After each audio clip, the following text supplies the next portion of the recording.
வணக்கம் நண்பர்களே.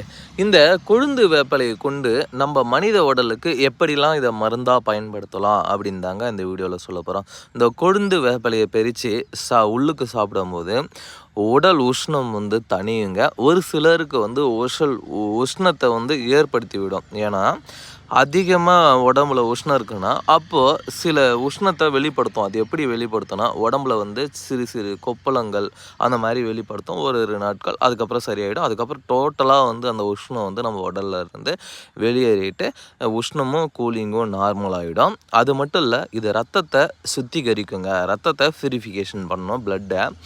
அது மட்டும் இல்லாமல் இதில் இன்னும் ஸ்பெஷல் அப்படின்னு பார்த்தீங்கன்னா, இந்த முகப்பொரு, இந்த நாளில் வேர்க்கூறு வரும், அதெல்லாம் இந்த கொழுந்து வேப்பிலையை பறித்து அரைச்சி அந்த வேர்க்குரு மேலே இல்லை இந்த கட்டிகள் மேலே போடும்போது அதெல்லாம் இருக்கிற இடமே தெரியாமல் போயிடும். அந்த அளவுக்கு இது பார்த்திங்கன்னா ரொம்ப ஒரு மருத்துவ குணம் நிறைந்தது.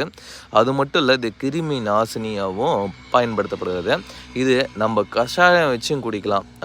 1 லிட்டர் தண்ணியில் ஒரு கைப்பிடி அளவுக்கு பறித்து நல்லா கொதிக்க வச்சு, இந்த கொழுந்து வேப்பிலை தான் சரிங்களா, முத்துனது கிடையாது, இதெல்லாம் கொழுந்து தான். இதை சாப்பிடும்போது நம்மளுடைய பிளட் நல்லா பர்ஃபெக்டாக பியூரிஃபிகேஷன் பண்ணுங்க சரிங்களா.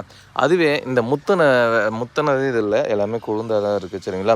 இந்த கொழுந்து வேப்பிலைக்கு அவ்வளோ மருத்துவ குணங்கள் இருக்குங்க. இந்த சீசனில் கொழுந்து வேப்பிலை ஈஸியாக கிடைக்கும், மற்ற எந்த சீசன்லேயுமே கிடைக்காது. ஏன்னா இது இலை உதிர் காலம். இலை உதிர்ந்து மறுபடியும் இலைகள் தலைக்குகின்ற ஒரு காலம். அதனால் இந்த காலகட்டங்களில் கிடைக்கும். அந்தந்த சீசனுக்கு இறைவன் நம்மளுக்கு ஈஸியாக கிடைக்கிற மாதிரி தான் ஒவ்வொன்றுமே அமைச்சு கொடுத்துருக்கான்.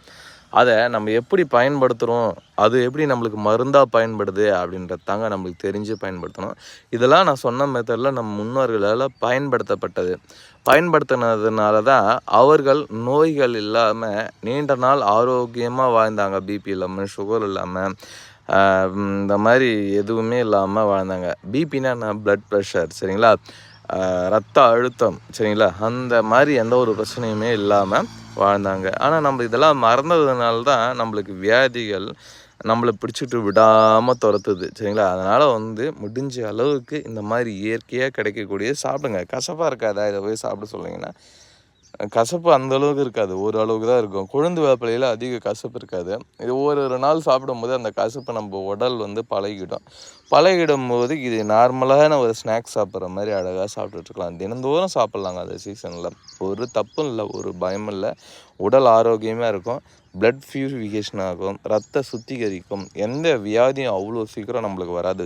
பூச்சிகள், சிறு பூச்சிகள் கடித்தாலும் கூட அந்த அளவுக்கு நம்ம உடம்பை அஃபெக்ட் பண்ணாது. அதனால் இதெல்லாம் தெரிஞ்சுக்கோங்க.